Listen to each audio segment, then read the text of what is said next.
How did Sony get to this? From this. The story starts a year after World War II, when two ex-missile engineers Masaru Ibuka and Akio Morita left the military to found the Tokyo Telecommunications Engineering Corporation, or Totoku for short. Things didn't start off so great, with their first ever product being an electric rice cooker which didn't sell too well, but the company eventually struck something good when they decided to start fixing radios. They stayed on a roll with the Type G, the first tape recorder ever sold in Japan, and its success led to new models being made. In the early 50s, Ibuka made a vital flight all the way to the United States, where he licensed the game-breaking piece of technology, the transistor. At the same time, the company was renamed to Sony, derived from the Latin word for sound. The transistor enabled the creation of their first hit product, the TR-55 radio. People loved it, and so Sony made smaller and smaller varieties. One of them, the TR-63, believe it or not, was the first ever item to be called pocket-sized, even though Sony salesmen had to wear large pockets to show it. They then moved on to TVs, creating the world's first transistorized television, a small black and white portable TV that ran on very big batteries. Sony started to gain a lot of success. They created even more recorders and even more TVs. They produced calculators, which were computers before computers. Audio tape recorders led to videotape recorders, and black and white TVs were replaced by Sony's color Trinitrons. These TVs were twice as bright as Sony's competitors, leading to over 100 million in sales before the design's patent expired in 1996. In the 60s, cassettes became the norm and Sony released the TC100. It may remind you of something they made later. Its brother, the TC50, was the smallest cassette tape recorder at the time and was used by astronauts on Apollo 10. Cassettes also came to use in the U-matic videotape, the first video cassette tape. Then, Sony's Portapak let people film their own videotapes. At the same time, Sony's radios kept improving with digital clock and boombox models. In 1975, they introduced Betamax, a high-quality video cassette made for consumers. And I'll let this man tell you all about it. Because Sony's revolutionary Betamax deck, which hooks up to any TV set, can actually videotape something off one channel while you're watching another channel. With Sony's Betamax, you won't miss a thing. A triple play! You've just seen a triple play! Betamax fought a long hard battle against VHS, and despite its superior picture quality, the cheaper price of VHS meant Betamax failed and it was eventually abandoned. Sony kept innovating their products, making high-quality TVs and mini music players shaped like toy cars. This would lead to one of their most iconic products of all time, the Pressman, a hit where journalists could record audio and play it back. They then got rid of the record feature and made the Walkman.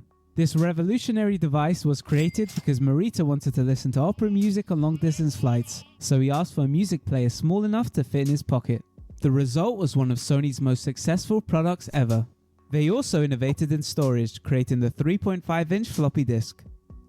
The company also improved on the cameras, releasing the first ever still video camera, the Mavica, which took photos like these. The Walkman also updated, and the Watchman, a variant with an inbuilt TV, was also produced.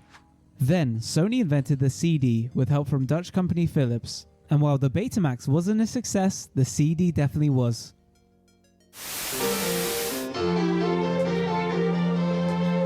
Sony introduces the only cassette player as small as a cassette case. The incredible sounding Super Walkman. Enter Sony's $25,000 sweepstakes. Look for this display at your Sony dealer. Now back to the video with the first ever camcorder, the Betacam. This device revolutionized the way we capture memories. Around the same time, Sony started developing real computers, starting with the 8-bit SMC-70 with 64 kilobytes of RAM and a monochrome display. They then made another one with many small improvements like added colors. Sony also worked with Microsoft on a set of home computers known as Hitbit. Before Nintendo, these were the go-to devices to play Japanese games. Sony CDs then came to use in the Walkman, or should I say Discman, the world's first portable CD player. Sony didn't stop with these Walkman updates, creating new versions annually. Their TVs also kept updating with a huge upgrade in the Jumbotron. Yep, Sony invented the Jumbotron, and if it wasn't for them, Times Square would be very different today. The company then went on a string of releases, with important items like the News PC series and the Handycam, to weird ones like a solar-powered Walkman and a CD boombox. They also decided to make a VHS player after Betamax failed. Sony then started expanding, first buying CBS Records, the world's largest record company at the time, signing stars like Michael Jackson and Beyoncé. to then purchasing Columbia Pictures a year later, leading them to make film series like Spider-Man and James Bond. Later, Sony released their first tablet, the Palm Top, which came out 20 years before the iPad, in addition to an ebook player years before the Kindle and an intelligent dialer years before modern smartphones. Soon after, they updated the Trinitron to HD and developed the PlayStation. Well, not the PlayStation you and I know, the Nintendo PlayStation. Designed as an upgrade to the SNES that could play CDs, it was eventually cancelled after the two companies fought over profits. A year later, they were fascinated by making things small, creating the mini-disc and tiny NT cassettes. They then created the Magic Link, a huge upgrade from the Palm Top, and I'll let Steve Wozniak tell you all about it. This is my solution, the Magic Link. It handles all my email and lets me play some games and sit in bed with it.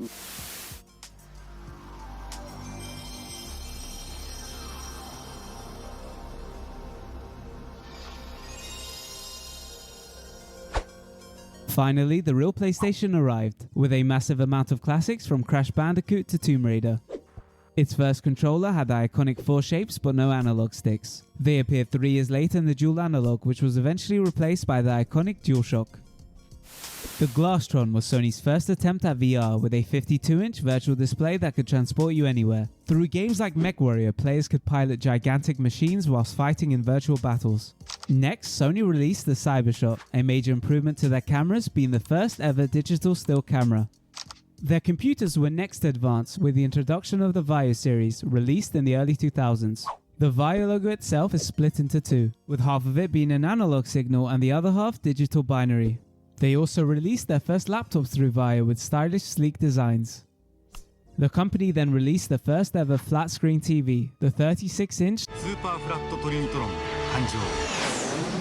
Then, Sony finally made their entry into the mobile market with their CMD cell phones. These phones had very simple features, such as single color screens and no apps. Now time for another ad break.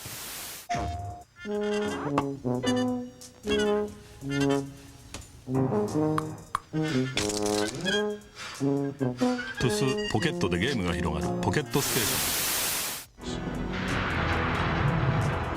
The great crystalline dragon, ruler over the plane of sky, deposited life onto a lifeless planet, and with one swipe of her mighty claws, laid claim to the promise of a new world.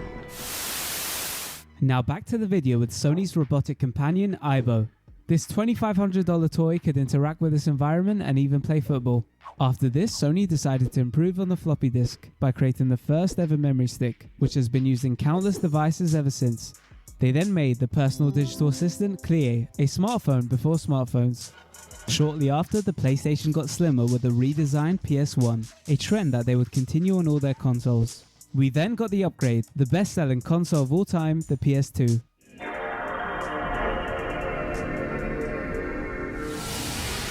That's the last time I ever touch any stupid precursor. It sold over 155 million units, improving on the PS1's graphics and power, and was the first console that could use DVDs. With games like San Andreas and God of War, no wonder it sold so well. After a fire led to Ericsson needing a new partner, they joined forces with Sony, forming Sony Ericsson, producing some of the best phones of the 2000s. The P800 was one of the first phones they released, with a 300-pixel touchscreen display running Symbian OS. Then with the T68i, they showed off their first color screen phone, which came with tri-band connectivity. Next, Sony created their TV division, which produced some of the most popular series of all time, from Jeopardy to Breaking Bad. While this was happening, Vaos kept getting better, and in 2002 they released the smallest laptop ever at 6 inches. This decade was the beginning of high-definition everything, and Sony's Blu-ray helped make it possible by having 5 times more storage than DVDs. They also released the PSX, a half TV, half console. They didn't stop making robots either, with the bipedal Curio being a huge release. Then, years before Amazon's Kindle, Sony released the Libre, the first ever ebook reader. The device had a 6-inch ink display and could hold up to 80 books.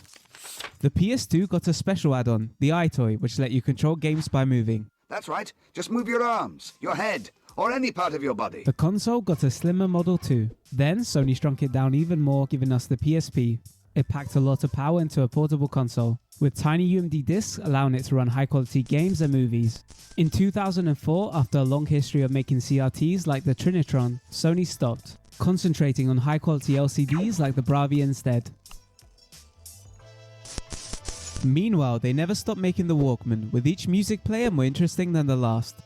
Their mobile phones started incorporating Walkman tech too, in addition to high-quality CyberShot cameras. This camera technology got a major upgrade with the release of the Alpha series, which continues to be very popular today.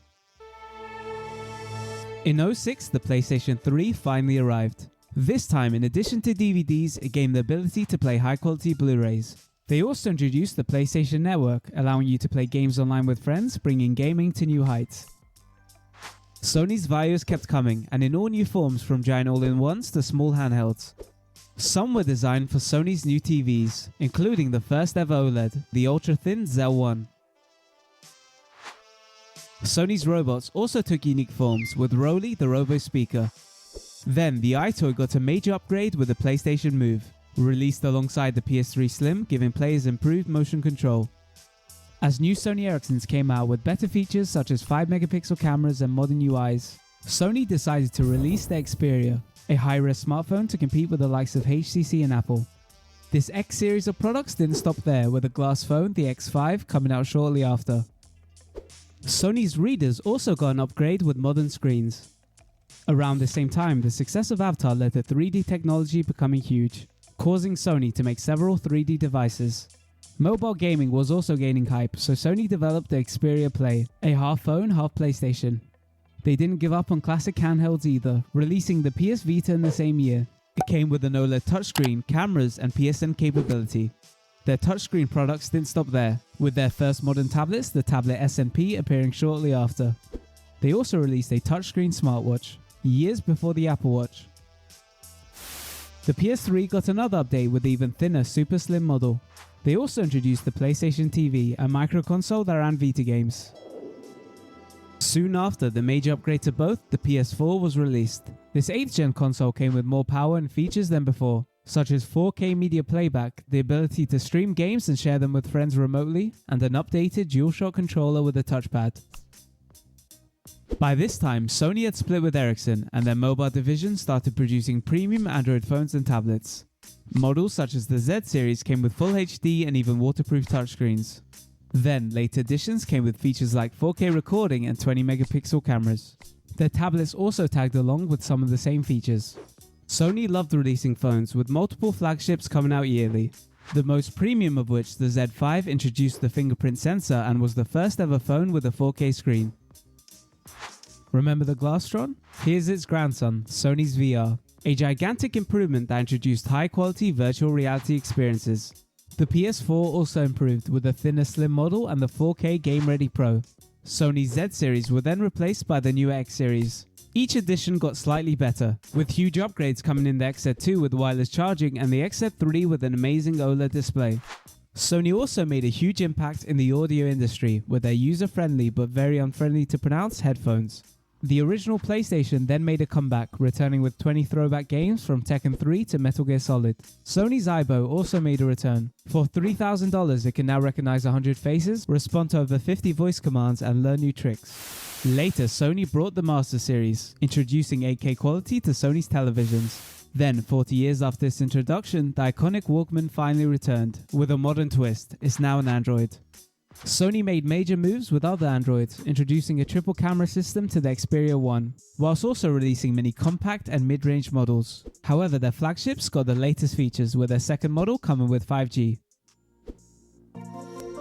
The PlayStation 5 arrived with huge upgrades over the PS4, from 120fps, 8K max resolution, ray tracing, and a super fast SSD to get gaming quickly. The DualShock also evolved into the DualSense, with adaptive triggers and haptic feedback to let you feel the game you were playing.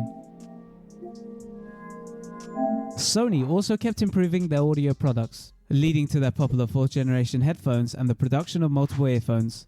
Another division Sony excels in is cameras. In 2020, they took advantage of this and released the Xperia Pro. Their flagship model, the Xperia 1 III, got another huge update, with a 120Hz refresh rate on its beautiful 4K OLED display. The recent hype over virtual reality caused Sony to upgrade their VR models with high-resolution 4K HDR screens as expected. A product we never expected, however, was the Afeela. Sony announced that they had partnered with Honda to produce a series of electric cars for 2026. But will Sony's future be in cars? What's next for Sony? Well, they just announced a new portable PlayStation, codenamed Project Q. Unlike a PSP, it doesn't come with its own games, and instead of this, it will use Remote Play to let users stream games through their PS5. We should also expect to see some upgrades to the PS5 itself, with better graphics, power, and perhaps even some new features. But what do you think? What's next for Sony? Tell me in the comments below. And if you liked the video, please check out these other ones.